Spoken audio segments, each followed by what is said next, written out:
Meus amigos, que a paz de Jesus permaneça em nossos corações.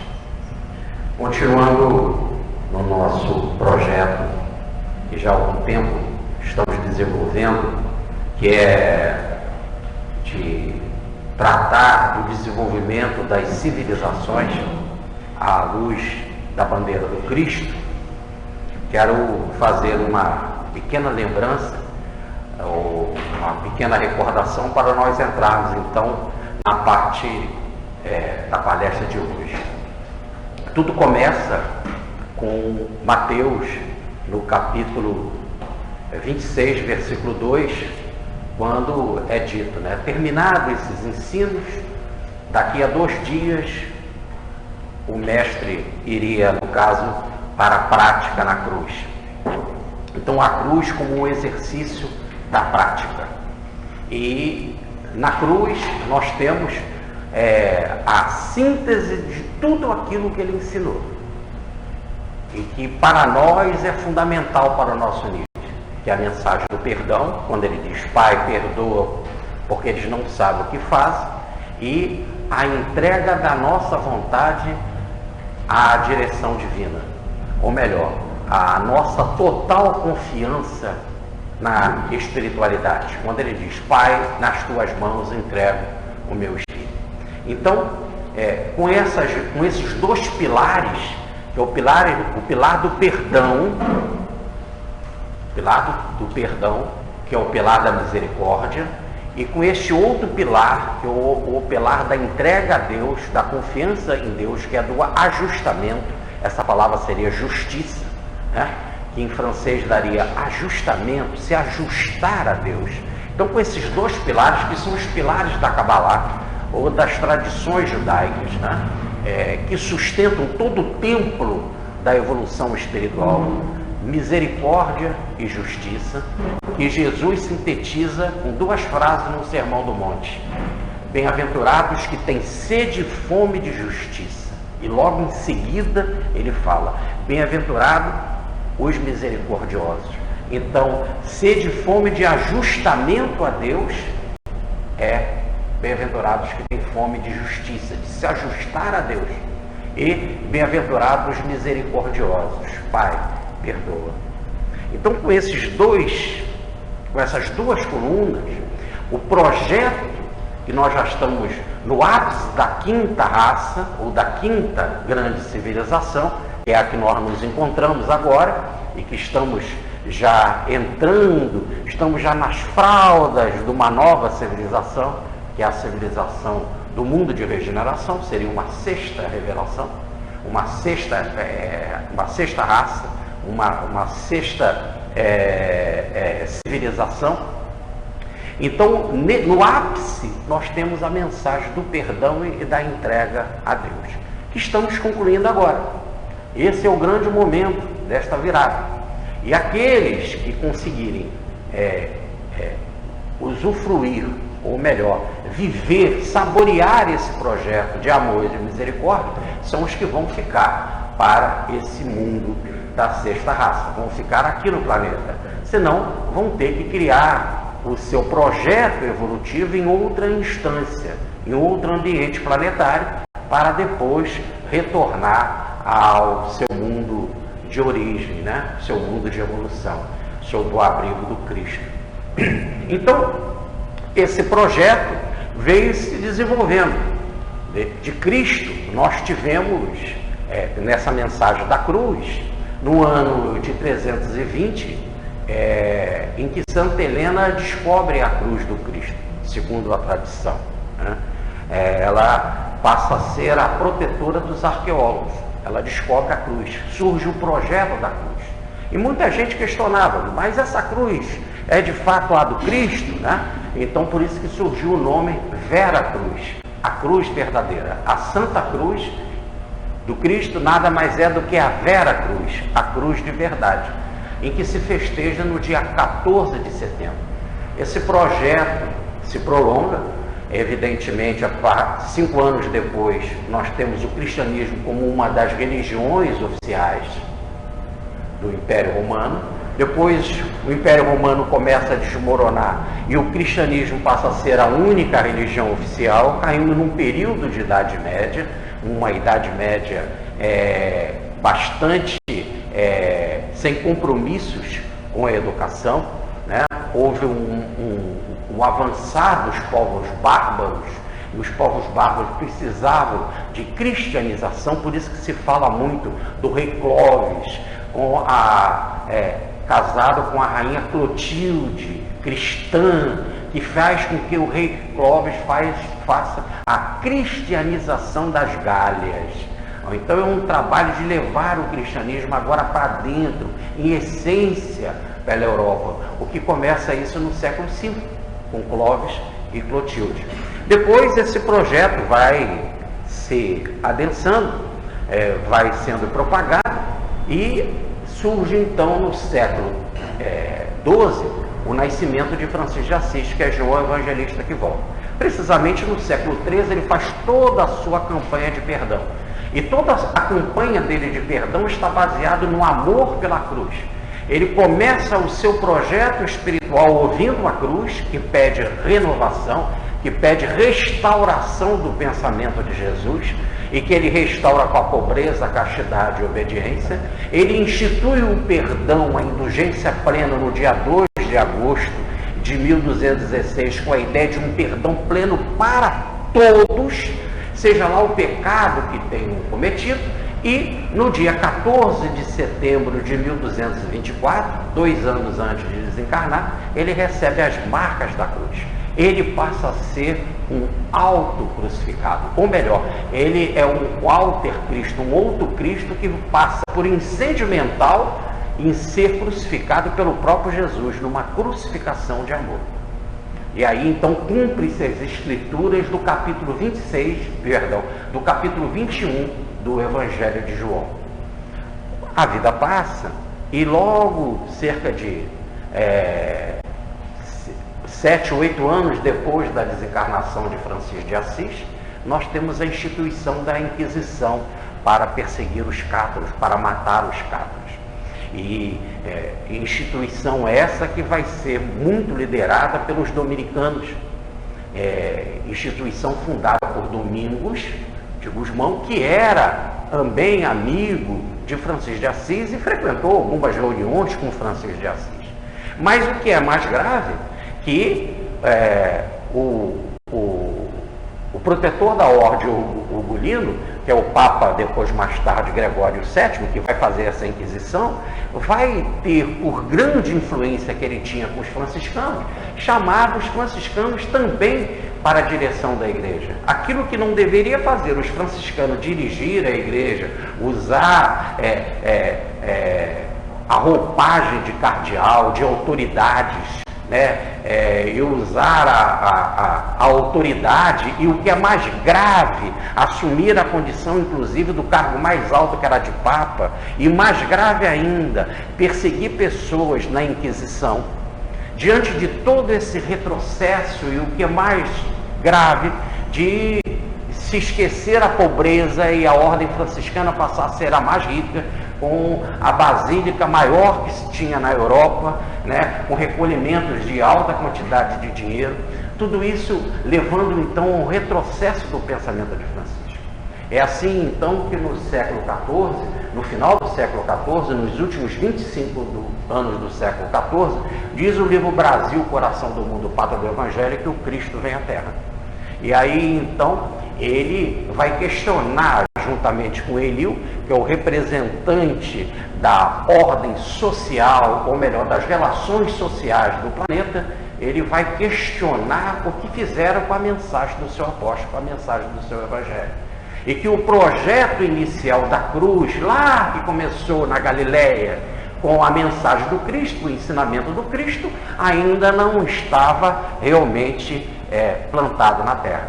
Eliu então sugere as terras da América, as novas terras, onde que tinham almas simples que poderiam então ser evangelizadas para criar uma nova oportunidade sobre a cruz do Cristo, que é o Cruzeiro do Sul, que como uma representação, como não, verdadeiramente uma representação do horóscopo da nossa nação, apontando que o nosso caminho é da cruz, para a semelhança do Cristo, a semelhança de Francisco, viveram plenamente a mensagem da cruz, que é uma mensagem de entrega, é uma mensagem de perdão, uma mensagem de sacrifício, é uma mensagem de confiança em Deus, colocar a sua vontade nas mãos de Deus.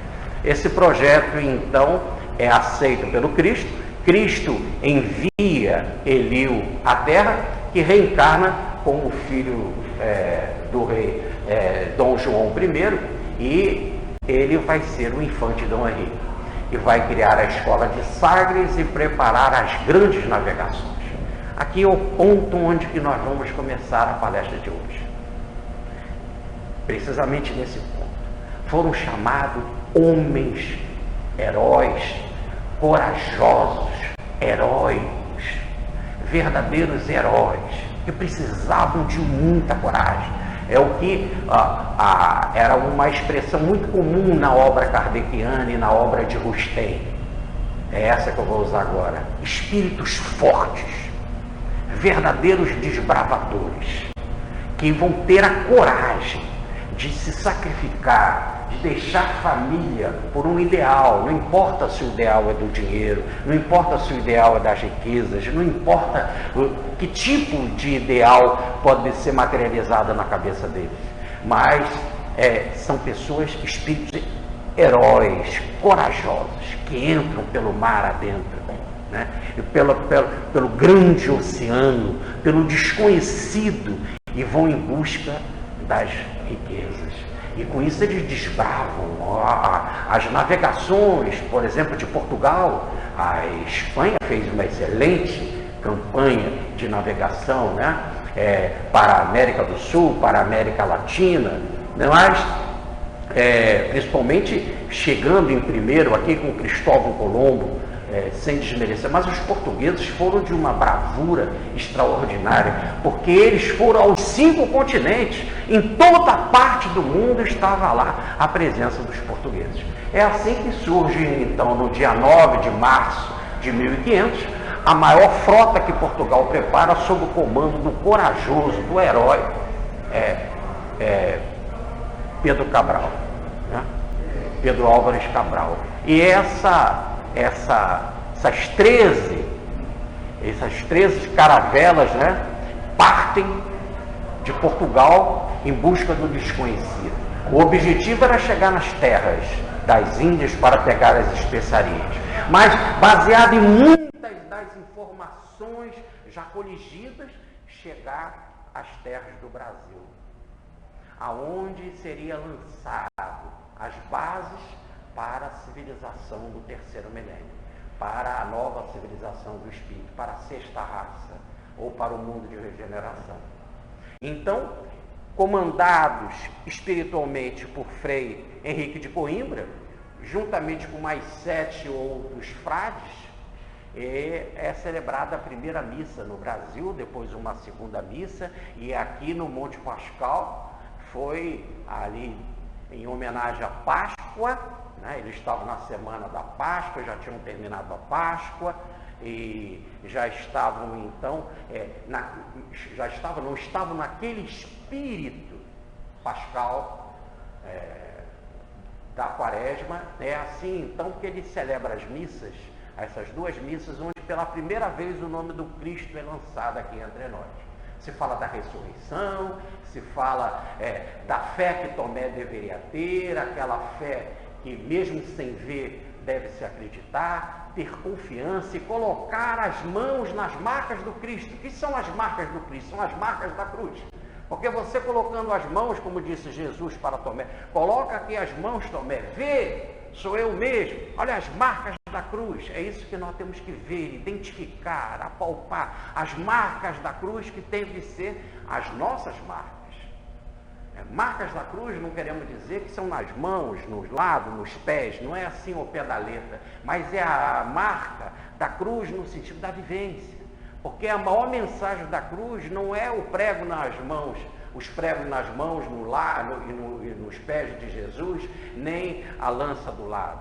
A marca da cruz é o perdão e a entrega na vontade divina, é a misericórdia e a justiça. Essas são as verdadeiras marcas da cruz. É isso que Jesus fala para Tomé, é isso que ele diz: pode apalpar, Tomé, vede, Tomé, observa o maior resultado da cruz, compreenda a mensagem da misericórdia e a mensagem da justiça.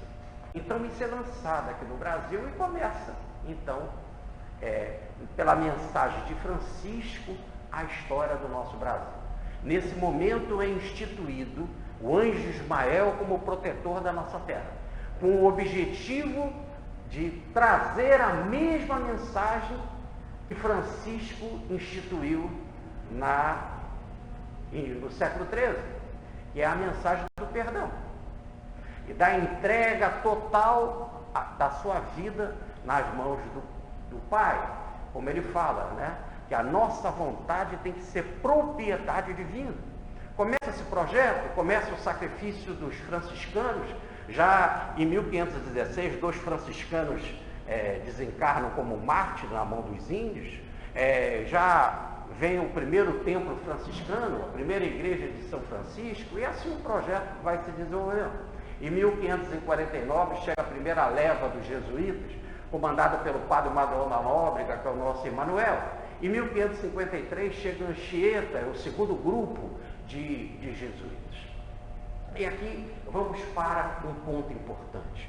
Com a chegada dos jesuítas, e como a vida ela é inteligente, como a vida é econômica, ela começa tudo em Salvador, na Bahia. Ali os jesuítas implantam a igreja dedicada a Nossa Senhora da Conceição. E o projeto do desenvolvimento religioso e político e social do país começa ali, onde também foi ali naquelas terras, naquela região, que o descobrimento aconteceu. Mas depois se vai pelo Brasil adentro, né? E lá vai ter um trabalho maravilhoso na capitania de São Vicente, e depois se chega a Piratininga, que é São Paulo. São Paulo já vai ser um foco de grande desenvolvimento. Quando falamos de desenvolvimento, não podemos pensar na São Paulo de hoje, nós temos que pensar que ainda não se tinha 1.000 habitantes, mas já estava com um núcleo muito bem posicionado. Naquele período vai surgir a chamada Confederação dos Tamoios, em que índios guanazes como Tibiriçá juntamente com os seus companheiros, vão se unir contra os tamoios e os amorés que estavam do lado dos franceses. E nessa confederação dos tamoios já vão colocar o ideal das nossas terras, que é um ideal dedicado a Portugal, porque é um ideal que já eram eles reencarnações dos fenícios, dos portugueses. Então, a mensagem do Brasil foi uma mensagem entregue para a responsabilidade espiritual de Portugal. E aí, nessa confederação dos tamoios, eles vão se unir juntamente com os jesuítas. E ali nós vamos ter figuras importantes, como João Ramalho, e João Ramalho, que vai casar com a Índia Bartira, conhecida com o batismo como Isabel Dias. Ele casa com a Índia Bartira. E quem é a Índia Bartira? Filha do Tibiriçá com a Índia Potira. E quem vai ser Bartira? Considerada a mãe de São Paulo, mais ainda a mãe do Brasil. Ela vai ter muitos filhos com João Ramalho. E eles terão nome indígena e nome cristão, como ela, Índia Bartira, e o seu nome cristão, Isabel. Então todos eles vão ganhar nomes do cristianismo, para que a mensagem que os jesuítas estavam implantando, a mensagem do cristianismo, começasse pela genética, podemos dizer assim, entrar Brasil adentro. E hoje, em grandes lugares do país, nós temos pessoas que são descendentes da Índia Bartira e do nosso João Ramalho. Lá na época do Cristo, se vocês forem ver no romance 50 anos depois do Emmanuel, nós já vamos ver o João Ramalho. O João Ramalho reencarnado como Lésio Munâncio.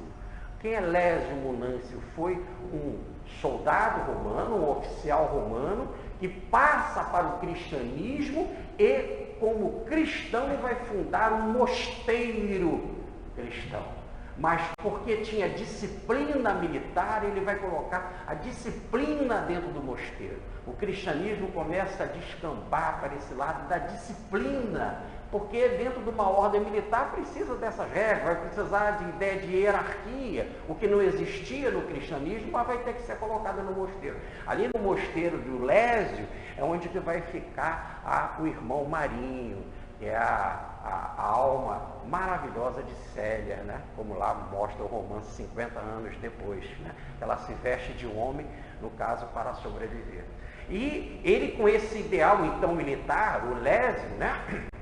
Ele vai continuar o seu projeto espiritual de desenvolvimento. Já no século XIV, ele vai estar reencarnado como rei Diniz de Portugal, considerado como um dos grandes fundadores do Portugal. E é interessante, casado com a rainha Santa Isabel. Aqui vamos fazer uma parada. A rainha Santa Isabel é um dos primeiros espíritos que aparece a Chico Xavier, dizendo que ele teria a missão do livro. O Chico até fala para ela, mas como pode ser isso? Eu não tenho nem papel para escrever, como que eu vou escrever livros? Você vai fazer a missão do livro e da caridade, mas eu não tenho nem pão para mim. Mas tudo vai aparecer e vai ser colocado à sua disposição.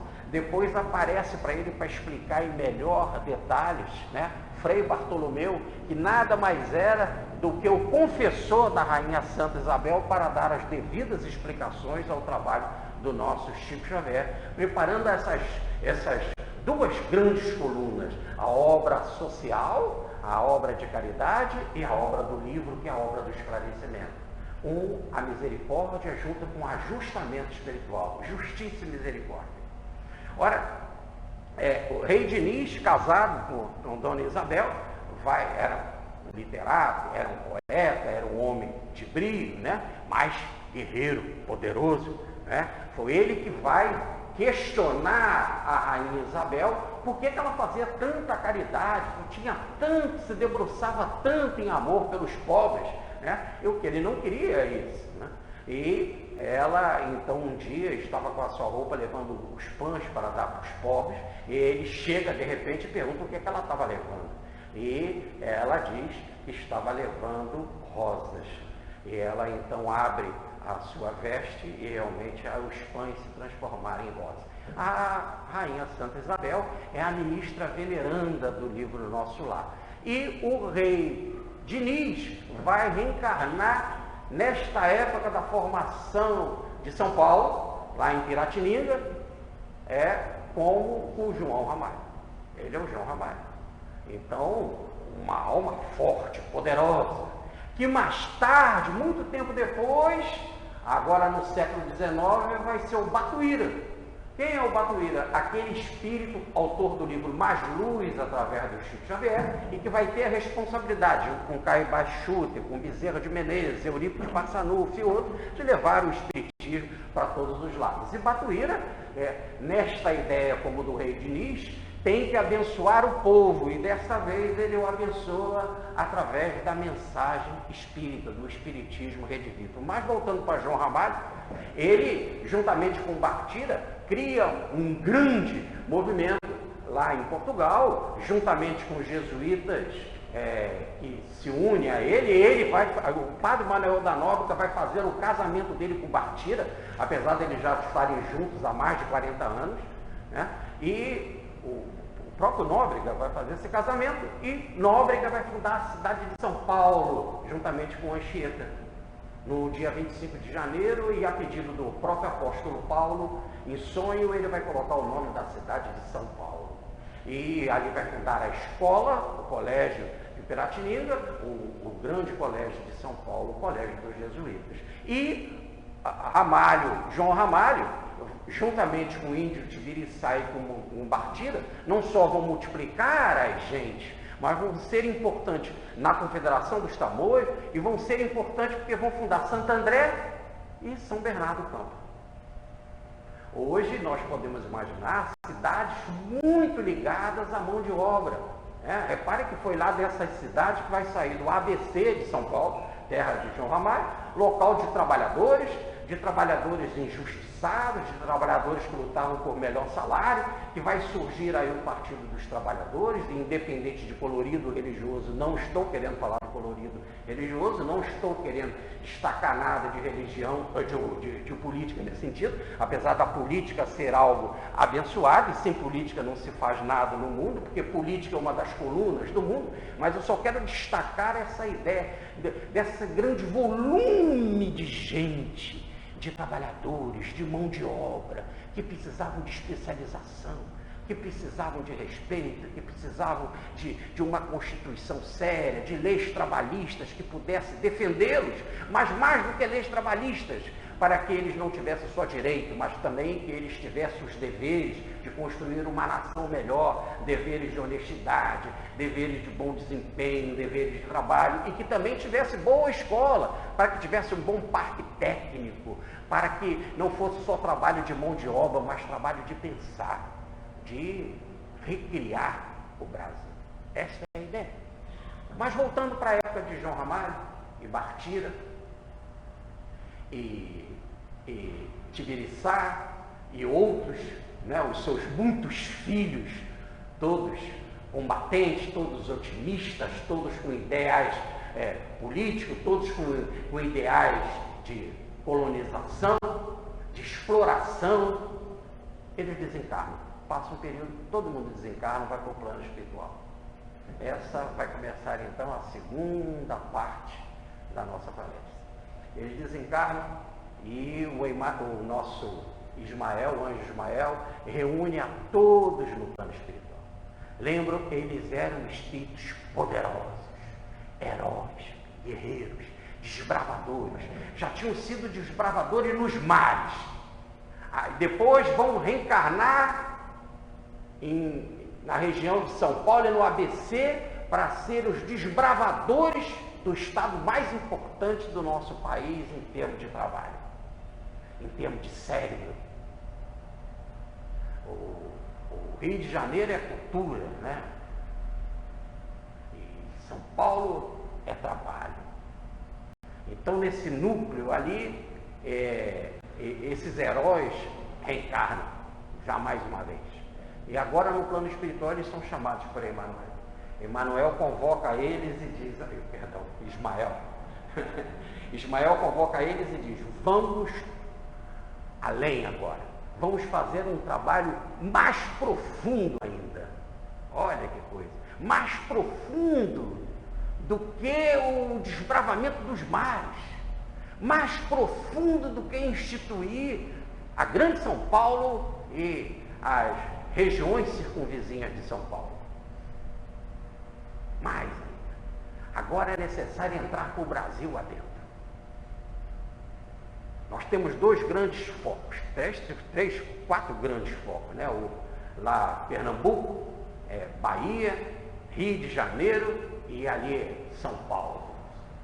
Era necessário desbravar, ir para o sul, ir para as regiões de Minas, era necessário chegar na Paraíba, chegar no norte, no nordeste, chegar no norte, na Amazônia, chegar no Mato Grosso.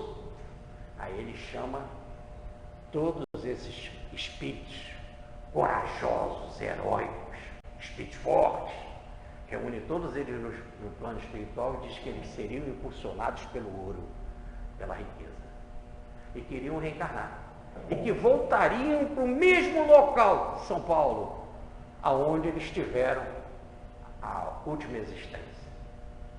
Voltariam para São Paulo. E São Paulo, de São Paulo, seria um núcleo que se abriria como os tentáculos de um povo, todo o desbravar do grande Brasil. Nessa época, o Brasil não estava sob a liderança de Portugal, e sim da Espanha. O bispo o bispo regente de Portugal tinha desencarnado, e por concessão direta, por laços de casamento, Filipe II da Espanha é que dirigia o reino imenso espanhol e o reino português, porque ele abrigava o reino da Espanha e de Portugal. E nisso Portugal consegue a sua liberdade. E com Portugal conseguindo a sua liberdade, muitos em São Paulo vão pensar assim: se Portugal consegue a sua liberdade, agora nós já tínhamos o novo rei de Portugal, que era Dom João IV, se Portugal consegue a liberdade, nós podemos também ter liberdade. Vão ser ensaios de liberdade, mas ainda não havia chegado a hora. Aí nós estamos ainda a cerca de 100 anos de Tiradentes, estamos ainda a cerca de 100 anos da verdadeira independência que vai acontecer com Pedro I, a imperatriz Leopoldina, que vai assinar antes a independência do Brasil, mas isso é só no século XIX. Mas voltando aqui para o nosso ponto, Emmanuel diz que eles iam reencarnar e seriam impulsionados pelo ouro. E ali estavam os principais bandeirantes. Aqui uma paradinha para explicar: bandeirantes e entradas, ou entradas e bandeiras, né? Entradas era quando você era chamado oficialmente, financiado oficialmente pelo governo, no caso o governo de Portugal. E bandeirantes é quando você colocava o seu próprio dinheiro, a sua própria riqueza, né? E os bandeirantes ficaram muito mais famosos do que as entradas, porque a gente sabe que o governo sempre foi lento para financiar coisas, né? O governo quase sempre cai nas amarras da promiscuidade, ou melhor, cai nas amarras da propina e acaba não financiando os projetos que cabem. E aí são os grandes empreendedores, os grandes idealistas que vão investir o seu dinheiro, né? Um tipo de capitalismo, investir o seu dinheiro para fazer os grandes negócios. Então aí essa é a explicação. Eles então são chamados por Ismael para esse grande projeto e reencarnam para isso. E aí vai começar então a saga. Eles vinham pelo ouro. E Fernão Dias Paz, nessa reunião com Ismael, Fernão Dias Paz Leme, de todos os bandeirantes o mais famoso, ele pergunta para Ismael: aqui no plano espiritual nós entendemos a coisa do ouro, e nós não nos misturamos com a lama que o ouro provoca quando nós somos tentados por egoísmos imensos e por situações verdadeiramente demoníacas. Expressão ao pé da letra, em que ele fala com Ismael. Mas lá quando a gente está na carne, a gente fica meio que esquecido, obnubilado. E o projeto que a gente desenvolve aqui, planeja aqui, a gente não consegue lá. E de repente a gente vai estar envolvido com ouro. E vamos estar misturado com a lama. Porque a água, aqui é uma água pura. Mas lá quando a gente se mistura com a terra, vira lama. E não tem como a gente fugir disso. E Ismael vai dizer para ele: entendo a sua colocação, Fernando, mas o ouro vai ser a ilusão. É um projeto de ilusão. Se vocês não têm um projeto, vocês não caminham. O bolso, isso o Emmanuel no Ismael não falou, isso é Jorge K. falando, né? O bolso é um grande projeto, é o órgão mais sensível do corpo humano. E já dizia, já naquele período de 1500, Maquiavel no seu livro O Príncipe: mate o pai de alguém, mas não mexa no seu dinheiro. Olha que coisa triste. Isso era pensamento daquela época. Então, o ouro, as esmeraldas, as pedras, as riquezas, isso tem que ser um sonho, mesmo que ilusório, mas que se deve buscar, e é o único jeito disso lá na Terra. Mas aí quando ele disse mas lá nós ficamos esquecidos da mensagem que a gente recebe por aqui, Ismael explica, e faz parte da lei divina. Olha, vamos entender isso, faz parte da lei divina. E é mesmo, o projeto da reencarnação é um projeto de esquecimento. Porque se você for lembrar que as esmeraldas ali no caso não existiam, e que o projeto seria de muito longo prazo, quem ia querer entrar nesse projeto? Se dissesse para Fernão Dias, você não vai encontrar esmeralda, você só vai preparar o caminho para que futuros bandeirantes venham descobrir ouro. Ele falou, então deixa eles para o futuro, que eles se virem no futuro. Eu vou ficar com a minha riqueza aqui em São Paulo. Então, o esquecimento é fundamental, e diz ele, dentro desse esquecimento está o complexo, o nódo, o ponto saliente, o ponto principal do objetivo reencarnatório. Quer dizer, quase que como numa hipnose, e é uma hipnose, se coloca lá esta ideia.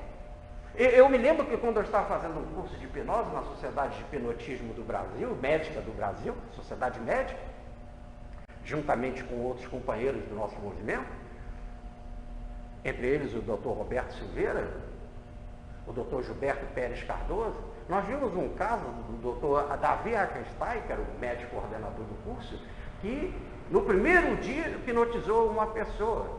E quando ela estava em hipnose, ele disse para a gente, quando eu mexer no lobo da orelha dela, ela volta o transe. Ele fez isso na primeira aula. O curso correu por muitas semanas. Uma vez por semana nós nos reunimos aqui na Frecaneca, na Escola de Medicina e Hipnose. Ora, e quando o curso terminou, todos estavam esperando o professor, que chegou atrasado, mas já chegou de propósito atrasado. E ele entra na sala, todos os alunos se viram para ver o professor entrar. Ele passa por aquela pessoa que hipnotizou, mexe na orelha dela e ele entra em transe. Hipnótico. Voltando para o nosso tema. A semelhança, e guardando as devidas proporções, entre um médico que se diz materialista e contra Chico Xavier, e que fez isso, né? Porque ele dizia isso nas suas aulas, voltando para um trabalho de planejamento coordenado por Ismael, sob a luz do Cristo, aqueles que reencarnam esquecem, mas ficam com esta ideia, isso nós temos na cabeça, nós não sabemos por que a gente tem aquela ideia, você quer aquilo, você busca aquilo é o teu sonho, aquilo aparece na tua vida, e quando é com espíritos fortes, então, com espíritos determinados, aquilo fica como uma ideia, como um vício. E o sujeito não consegue mudar o seu projeto, a sua vida, o seu destino. Ele sonhava, ele pensava onde que ele vinha as ideias, aquele sonho das esmeraldas. E aí os projetos começam a acontecer, né? Como eu disse, eles se reúnem em São Paulo, mas tudo vai começar com o primeiro desbravador que estava nessa reunião com os Maia, chamado Marcos Azeredo Coutinho. Ele, em 1611, ele entra pelo Espírito Santo, para desbravar a terra do Espírito Santo, e descobre umas pedras verdes. Paira a dúvida se ele descobriu essas pedras verdes lá, ou se ele já tinha essas pedras verdes.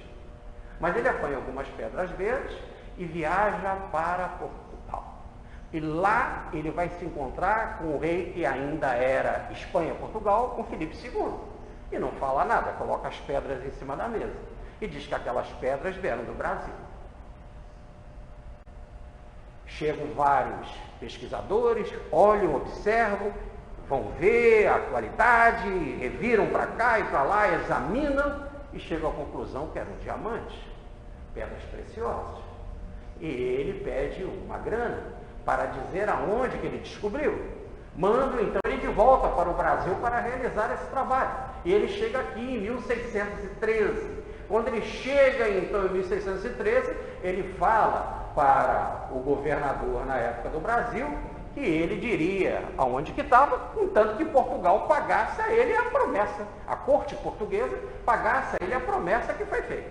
E não pagaram, e insistiram, e não pagaram, e insistiram, e assim foram cozinhando em banho-maria e ele morreu. Levando consigo o segredo. Mas é muito interessante essa coisa do segredo. O segredo cria uma curiosidade. Vamos falar assim em linguagem bem do cão. Nada resiste a um segredo, a uma curiosidade, a um interesse, a uma fofoca bem urdida, bem planejada. Todos naquela época estavam à busca de ouro, mas não só todos. Aqui no Brasil era o que Portugal desejava, descobrir riquezas aqui.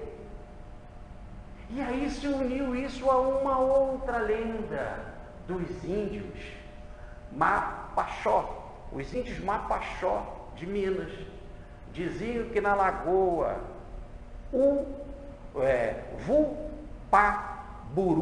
Vupaburu é o nome da lagoa, que essa lagoa tinha as tais pedras preciosas.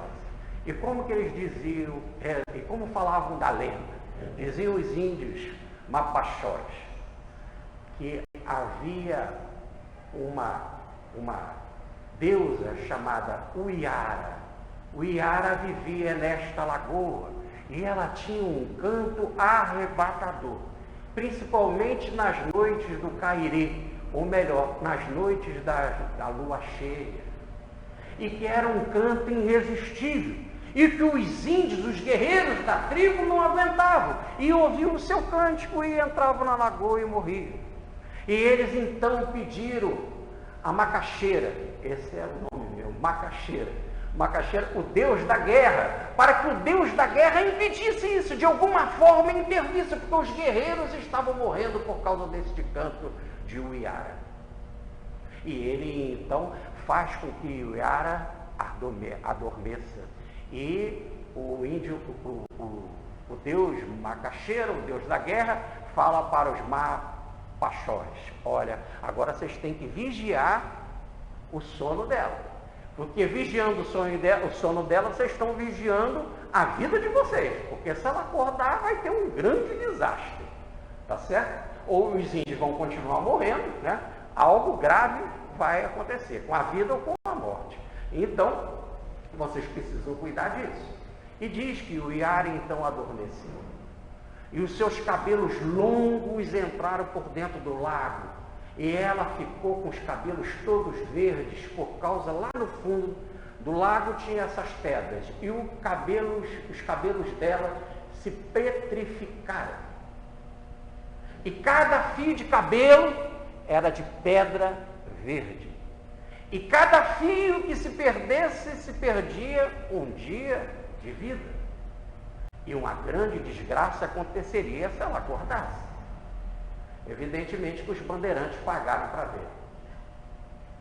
E no final, nós vamos ver que Fernão Dias vai perguntar para os Mapachós: por que vocês resistiram tanto aos bandeirantes? E tivemos uma guerra de 7 anos tremenda para chegar até esta lagoa, que não encontraram verdadeiramente esmeraldas, e sim turmalinas, não eram pedras preciosas, né? Mas isso só depois, né? Fernão Dias, ele desencarna acreditando que tinha descoberto isso tudo. Mas ele vai perguntar para os Mapachós: por que vocês resistiram tanto? E eles contaram: por causa dessa lenda, porque se vocês mexessem na pedra, ela iria acordar, e se ela iria acordar, seria o nosso fim. Então a gente resistiu. Olha que coisa interessante, nós resistimos não porque nós não quiséssemos dar as esmeraldas, nós resistimos por causa da nossa morte, porque seria uma desgraça se a Uiara acordasse. Assim ficou a lenda. E ele vai e pega algumas dessas pedras, dessas turmalinas, e logo imediatamente fica fraco, fica em febre, entra em delírio, achando que estava com as pedras preciosas, mandou pelo seu genro Manuel Borba Gato essas pedras para serem levadas para São Paulo, e em delírio ele morre lá na Quinta do Sumidouro, fronteira com Pedro Leopoldo, nas terras do nosso Chico Xavier. E ao desencarnar lá, ele desencarna na ilusão de que tinha descoberto essas pedras. Aqui abrindo um parênteses, no Egito, a esmeralda é considerada a pedra da eternidade. No Apocalipse, ela é a 4ª pedra das 12 pedras preciosas da cidade santa de Jerusalém.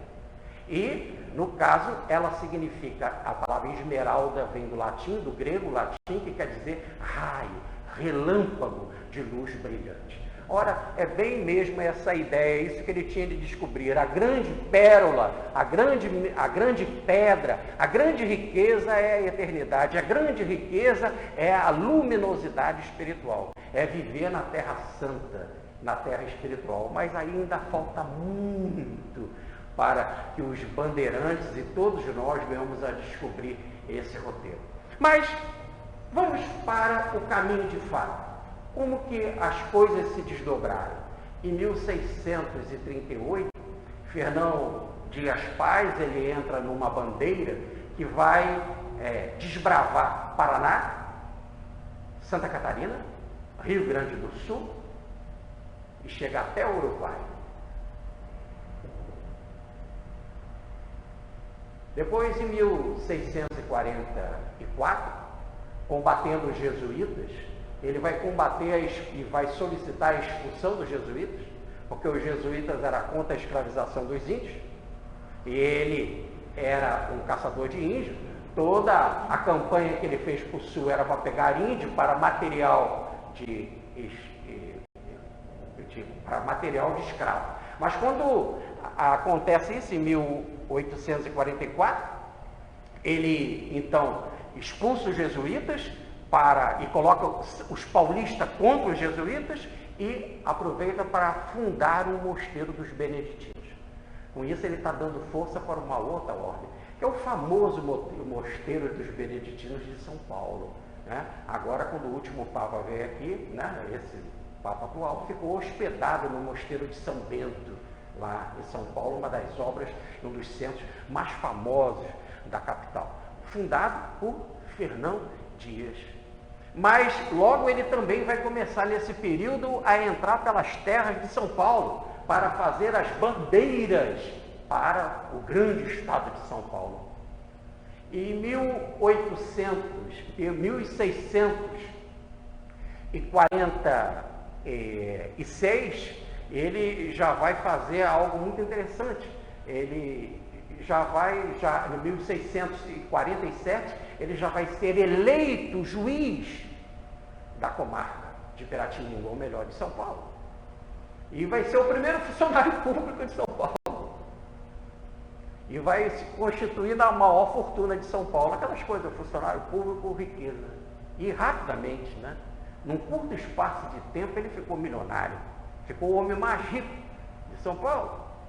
E em 1661, ele entra mais uma vez no Paraná e volta com 4.000 índios para São Paulo, para as suas terras que ficavam nas margens do rio Tietê. E quando ele volta com os 4.000 índios, ele tem uma surpresa, que o mercado africano, ou melhor, de escravos africanos, estava extremamente acentuado e que os índios ninguém queria comprar. E aí, pelo amor de Deus, não me levem para o Supremo Tribunal Federal, mas era o que se corria na época. Índio era preguiçoso e negro não tanto. Evidentemente, se é verdade ou não, para a mão de obra se preferiam os africanos do que os índios. Por isso que ele não vendeu os 4.000 índios que ele trouxe. Parênteses, abro parênteses. Jorge, você concorda com isso? Não, evidentemente, mas isso é um Jorge do século XXI. Nós estamos falando de algo do século XVII. E ele, com esses 4.000 índios, ele também não deixou por menos. Levou esses índios para as suas lavouras, para manter as suas lavouras na margem do Tietê. E esses índios vão ser nada mais, nada menos do que material para depois os melhores, para fazerem parte da grande bandeira, a maior de todas as bandeiras, que foi a que entrou por Minas Gerais adentro. Mas aqui um parênteses.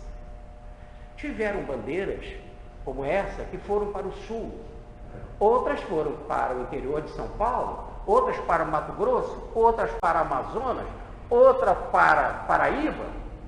E essa que foi para Minas, diz o livro Brasil, Coração do Mundo, Pátria do Evangelho, no capítulo 10, chamado As Bandeiras, que essa era a mais importante de todas.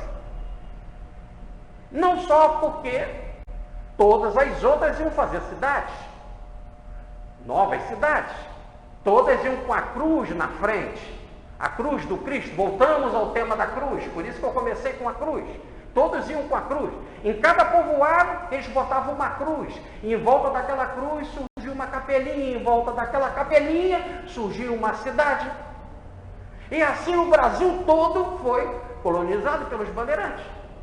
E em todos haviam novas cidades. Em todos havia pecuária. Em todos momentos havia agricultura.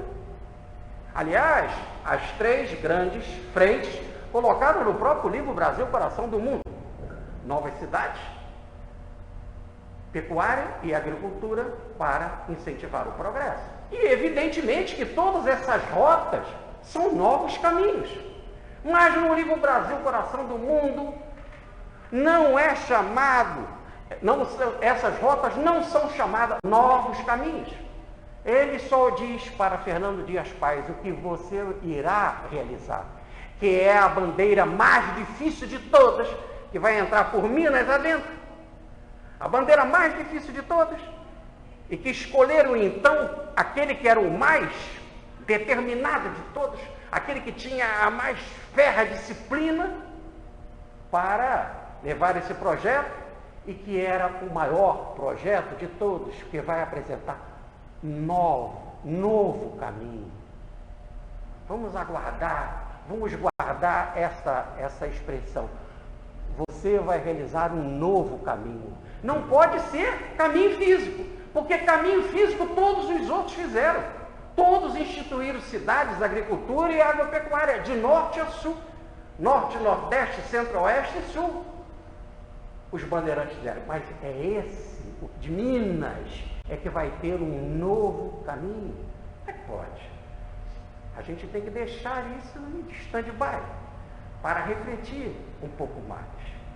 Diz lá também o anjo Ismael, que você não só instituirá com a sua disciplina, com o seu martírio, com a sua coragem, com o seu heroísmo, novas cidades, pecuária e agricultura, novos caminhos, mas preparará pela evolução o progresso espiritual.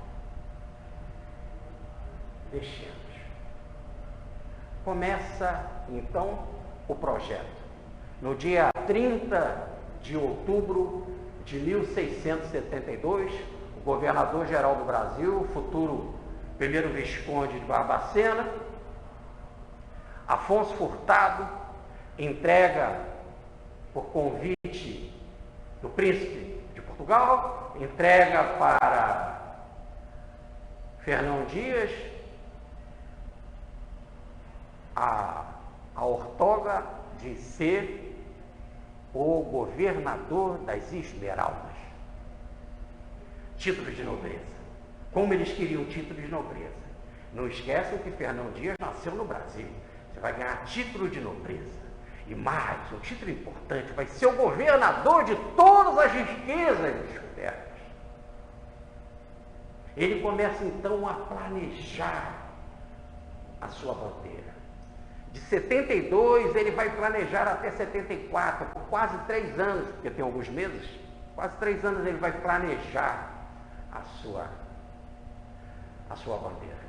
Inicialmente ele vai pegar Matias Cardoso e vai mandar para Minas, para começar a fazer plantação, desbravar a terra, combater os primeiros índios, nos primeiros momentos dessa caminhada, e fazer grande plantação, porque depois você não poderia vir com uma bandeira com 600 homens e chegar lá na frente e não ter o que comer. Então a ideia era essa, criava primeiro uma plantação, como foi feita essa por Matias Cardoso em 1673. Depois vinha uma segunda expedição, em 1874 veio Bartolomeu Cunha Gago para fazer o recolhimento dessa mercadoria e armazenar.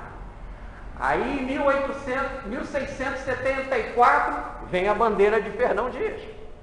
E aí quando ele chega, ele vai ter comida armazenada, vai ter comida estocada para aqueles homens. E aí o que faria um outro enviado por ele? Ia um pouco mais terra dentro, para ter mais plantação, e assim ficar. plantavam, e 7 anos por meio por dentro do mato, deixando a sua família, a mulher que ele amava tanto. É muito bonito a gente ver isso, né? Ele amava a Dona Maria, Paz, Betim. Esse nome Betim é muito importante também, né? Nas terras de Minas. Mas ela lá em São Paulo, ela tinha riqueza. E ela vai ficar sem o seu marido, ela só pede para ele voltar. E ele disse: voltarei só com as esmeraldas. E você seja obediente. Ela foi, até o final da vida. Porque ele volta e meia, terminava o dinheiro, os recursos, ele pedia a ela. Ela foi vendendo tudo, foi vendendo as terras, foi vendendo a prataria, foi vendendo as suas joias, as joias das filhas, foi vendendo o seu crucifixo de família tão importante, que ele mesmo pediu para que fosse a última coisa, que nem se pensasse vender isso, porque isso representava a família, mas ela vendeu. Ficou pobre. A ela e levou a ruína a toda a família. Mas cumpriu-se sempre a vontade de Fernão Dias, para que ele fosse abastecido com recursos. Então, assim ele chega e funda a primeira cidade de Minas, ele é o fundador de Minas. Ibirá, aqui a rua tem até a Rua Barão de Ibirá, aqui pertinho, na Tijuca.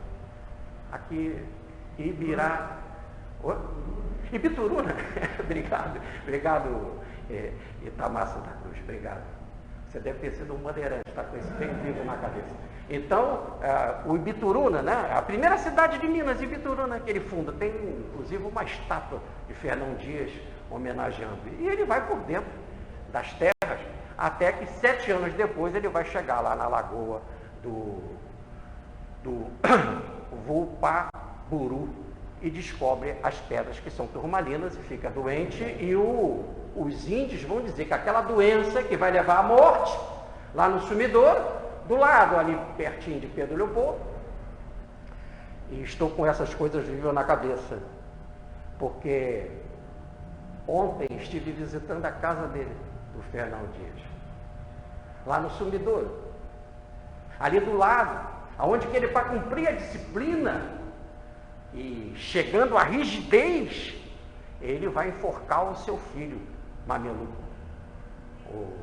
o José Dias, o filho dele, com uma índia, e que ele gostava dessa índia, o que era muito comum naquela época.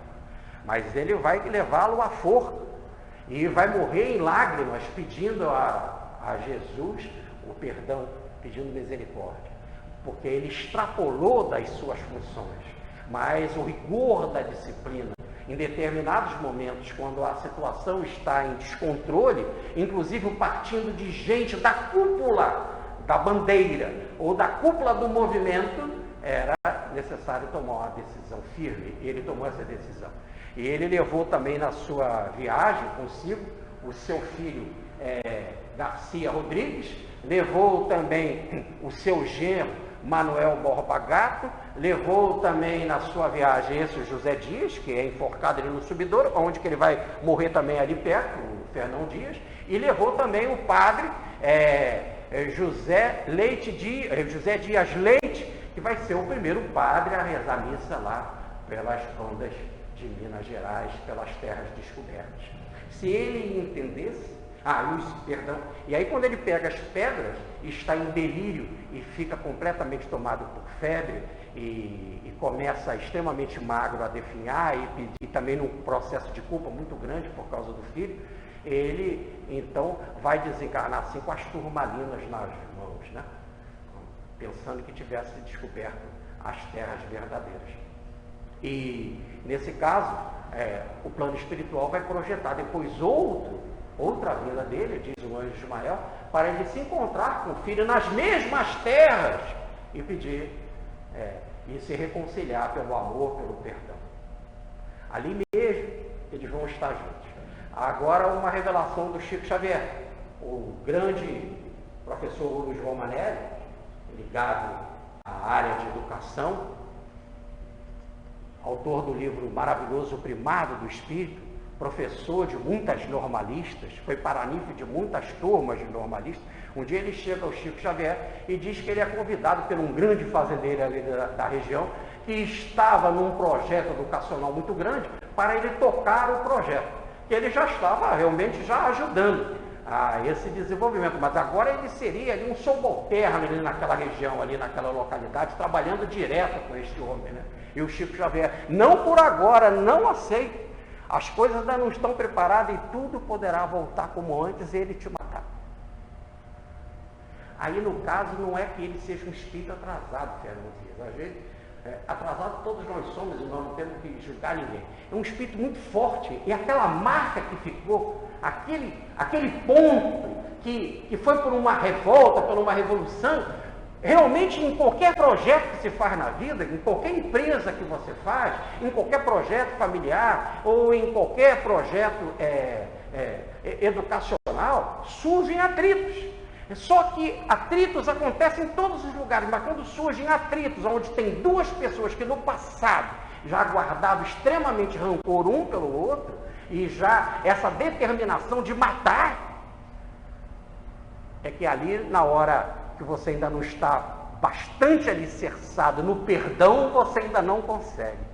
Por isso que diz Ismael, você voltará nas mesmas terras para realizar esse projeto. Então é projeto ainda.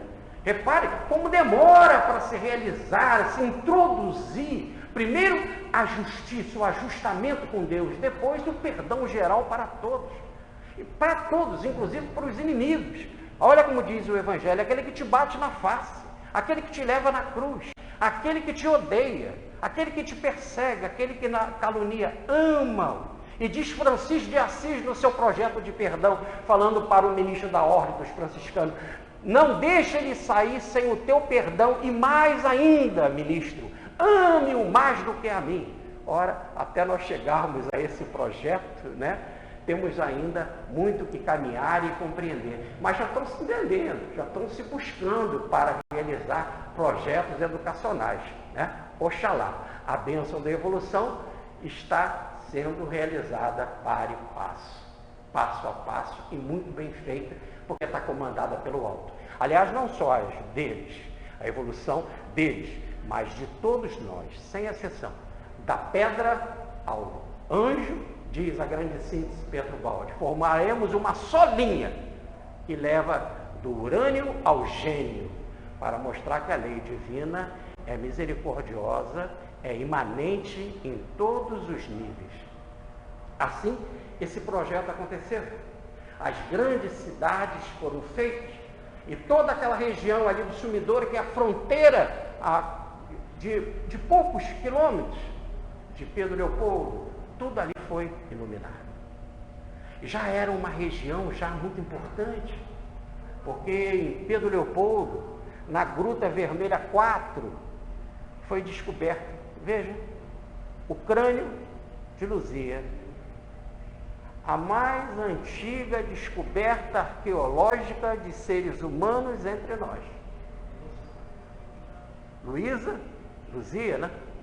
E foi descoberta ali em Pedro Leopoldo, com as características negras, logo as características da mediunidade. No ano 2000 eu escrevi um livro, num dos nossos livros, eu escrevi um capítulo sobre 500 anos de mediunidade do Brasil. E desses 500 anos eu mergulho mais, além dos nossos índios, dos nossos africanos, fazendo esse país mulato. Eu vou lá no fundo, lá em Luzia, resgatando a ideia de que a mediunidade já era o comum da nossa genética.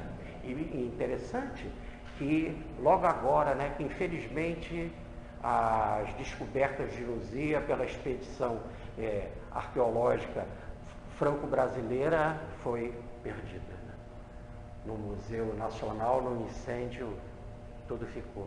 Ainda há um sonho de descobrir pelo menos um pozinho qualquer para se ter ali os achados genéticos, mas a vida sabe o que faz, né? A vida sabe o que faz. Então, nesse exato momento, nós vimos que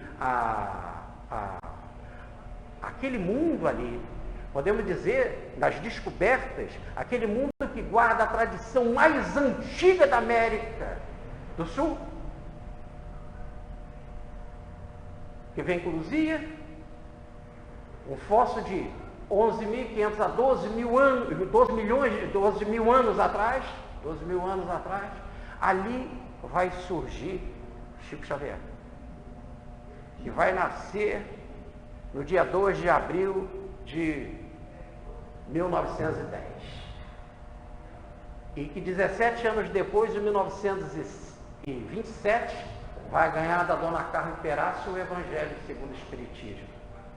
Já em 1928, já está o nosso querido Chico Xavier trabalhando com o Dr. Bezerra de Menezes, um dos diretores espirituais da nossa terra. Em 1931, o Emmanuel aparece para ele no açude do Capão, convidando-o para o projeto do livro, e mais uma vez recordando os princípios de Fernão Paz Leme, quando fala para Chico Xavier: disciplina, disciplina, disciplina. Evidentemente não com aquelas bases de bastante emoção e rudeza de Fernão Dias, mas nas bases emanuelinas, que são as bases do Evangelho de Jesus. Mas ele também vem nessa disciplina, uma disciplina firme, rigorosa, projeto de 30 livros, depois de mais 30 livros, depois mais 30 livros, e depois a mensagem: agora livro para sempre, senão você vai desencarnar, Chico. E é sempre bom escrever mais livro para adiar a desencarnação, porque quanto mais a gente vive, mais a gente evolui aqui na experiência, na prática do dia a dia, das experiências da vida. E então é aí que nós temos o novo caminho. Por enquanto que todas as outras bandeiras descobriram caminhos, mas caminhos daqui da agricultura, da agropecuária, das novas cidades, lá a bandeira de Fernão Dias vai levar aquelas terras abençoadas, aonde nós vamos ter agricultura, novas cidades, pecuária, mas mais interessante na pecuária, em termo escolar, em termo educativo, porque ali nós vamos ter a fazenda modelo, a 2,5 km do centro de Pedro Leopoldo, que é ligado ao Ministério da Agricultura, que é uma fazenda de pecuária para ensinar os produtores da região a ter as melhores gados, as melhores produções de leite, etc. É ali que nós vamos ter o gado Nelore, que se adaptou tão bem na Índia e que vai se adaptar tão bem aqui nas nossas regiões. Ali na Fazenda Modelo, então, uma fazenda escola, dirigida pelo chefe do Chico Xavier, e lá que ele vai trabalhar. Mas mais que isso, mais do que a agricultura, de agropecuária, de escola para pecuária, mais do que as muitas cidades da região, e nós tivemos a oportunidade na cidade de Sete Lagoas, visitar o Centro Espírita Bittencourt Sampaio, de 1927, mesmo ano em que o Chico recebe o Evangelho segundo o Espiritismo, entra para a nossa doutrina.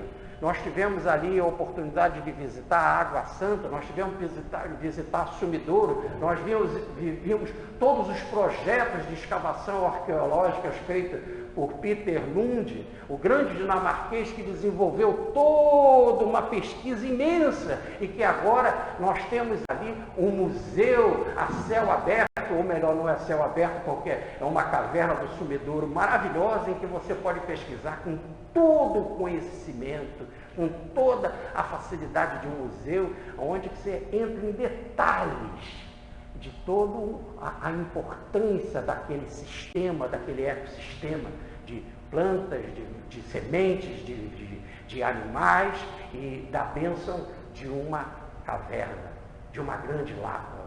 Visitamos a cidade de Água Santa, que também é uma cidade linda, maravilhosa, muito maior que Pedro Leopoldo, muito maior que Sete Lagoas. O museu do grande desenvolvimento em Sete Lagoas, do museu ferroviário, da ferrovia que chega lá já no ano de 1896, ali naquela região, vai desenvolver tanto que eu vou contar algo maravilhoso para vocês. Em Sete Lagoas, chega no século XVII Fernão Dias.